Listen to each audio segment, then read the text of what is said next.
అండి, అందరూ ఎలా ఉన్నారు? ఇడ్లీలు తిని తిని మీకు బోర్ కొట్టిందా? అయితే ఈ ఇడ్లీలతో కొత్త రకంగా స్నాక్స్ తయారు చేస్తున్నాను, చూడండి. ఇలా ఒక ఇడ్లీ తీసుకొని 4 ముక్కలు పొడవుగా కట్ చేసుకుంటున్నాను నేను. మీకు ఏ షేప్లో కావాలితే ఆ షేప్లో ఇడ్లీ కట్ చేసుకోవచ్చు. ఇలా మిగిలిపోయిన ఇడ్లీలు మనం స్నాక్స్ కింద పిల్లలు చేసి పెడితే మటుకి చాలా ఇష్టంగా తింటారండి.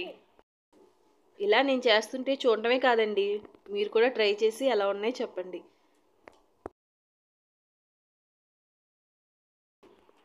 ఇలా అన్ని ముక్కలు కట్ చేసుకొని ఓ పక్కన పెట్టుకోండి. ఇప్పుడు కడాయిలో డీప్ ఫ్రై సరిపడగా ఆయిల్ పోసుకోండి. ఇప్పుడు ఆయిల్ హీట్ ఎక్కిందో లేదో చూద్దాం. హీట్ ఎక్కిపోయిందండి ఆయిల్ కాగింది కదండి. ఇప్పుడు ఇడ్లీ ముక్కలు ఒక్కొక్కటిగా ఆయిల్లో వేసుకుందాం. అంటుకోకుండా అటు ఇటు చూసుకొని ముక్కలన్నీ వేసుకుందాం.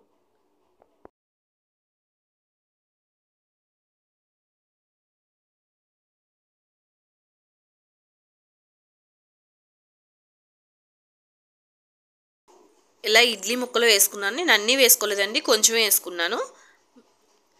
ఇలా గోల్డెన్ కలర్ వచ్చే వరకు మనం ఫ్రై చేసుకోవాలి.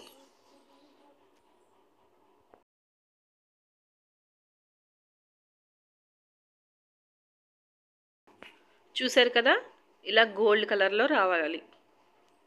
అప్పుడే మనకి క్రంచీగా వస్తాయండి.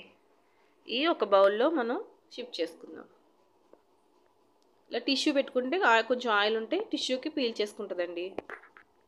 పిల్లలు చాలా ఇష్టంగా తింటారు. మా పిల్లలు కూడా చాలా ఇష్టంగా తిన్నారు. నేను ఫస్ట్ టైం చేశానండి, ఇడ్లీలు మిగిలిపోయాయని. ఇలా ఫ్రై చేసుకున్న ఇడ్లీలన్నీ ఒక బౌల్లో తీసుకోండి. ఇప్పుడు చప్పటి తినలేము కదా, అందుకని కొంచెం మసాలా యాడ్ చేద్దాం అనుకుంటున్నాను. కొంచెం కారం, ఉప్పు, కొద్దిగా ధనియాల పొడి వేసుకోండి.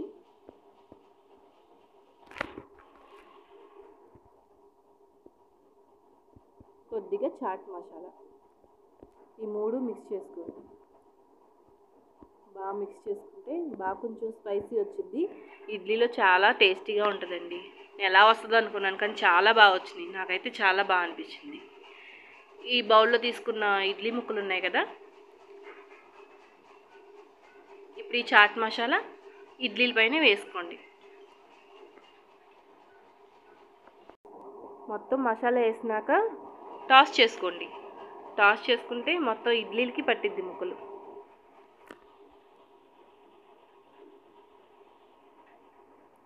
ఇలా టాస్ చేసుకోండి.